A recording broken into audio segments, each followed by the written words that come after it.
لما هنقول استثمار هيجي في دماغك افكار كتير. هقول لك اشهر 3 افكار معطلينك عن الاستثمار. اول فكره، انا لازم ابقى خبير عشان استثمر. مش لازم تبقى وارن بافيت عشان تشغل فلوسك. وارن بافيت نفسه بدأ من صغره يختار شركات شايف لها مستقبل ويستثمر في الاسهم بتاعتها، وواحده واحده مع الصبر والمحاولات نجح وعمل كتاب في الثقافه الماليه. بس ده مش معناه انك تدخل تلوش في اسهم وحاجات تلبسك في الحيط.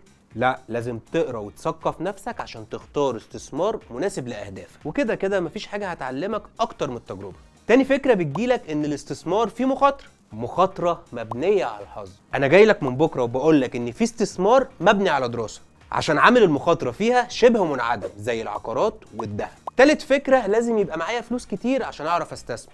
ده مش صح، انت لسه قايل ان الامان في العقار والذهب، ودول عايزين مبالغ. يمكن كان زمان صح، بس دلوقتي تقدر تستثمر في الاتنين بمبالغ صغيره جدا حتى لو 100 جنيه، والمبلغ الصغير هيكبر مع الوقت، وساعتها